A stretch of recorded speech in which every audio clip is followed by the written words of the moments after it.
Momen Presiden Jokowi pamitan dan minta maaf saat kunker ke Pasar Soponyono, Surabaya. Ada peristiwa menarik saat Presiden Joko Widodo, Jokowi, melakukan kunjungan kerja kunker di Surabaya, Jawa Timur pada Jumat tanggal 6 September tahun 2024. Presiden ke-7 RI tersebut sempat berpamitan dan meminta maaf kepada warga menggunakan megafon saat meninjau Pasar Soponyono, Surabaya.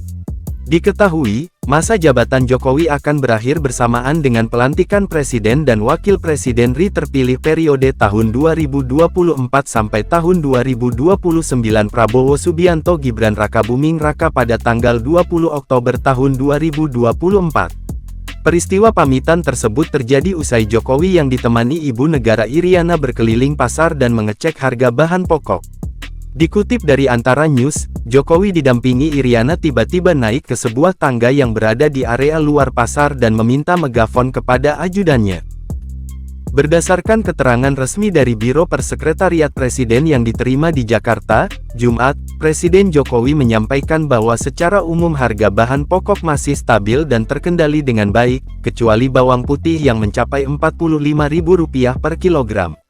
Setelah itu, Presiden Jokowi berpamitan kepada warga yang hadir karena masa jabatannya segera berakhir. Terakhir, karena nanti bulan depan, tanggal 20 Oktober, saya purna tugas, saya mohon pamit.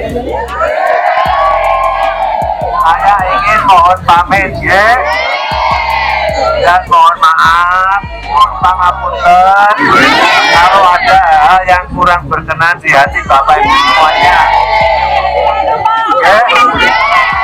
Dan itu terima kasih. Wassalamualaikum warahmatullahi wabarakatuh. Saat memberikan keterangan pers usai meninjau pasar, Jokowi mengungkapkan, dirinya berpamitan karena momentumnya pas yakni bertemu langsung dengan masyarakat. Ya, kan ini pas ke masyarakat. Ya sambil pamit kan bulan depan sudah purna tugas. Ketika ditanya bagaimana respons masyarakat, mantan wali kota Solo ini pun menirukan jawaban masyarakat. Oh iya. Pangapunten, nggih.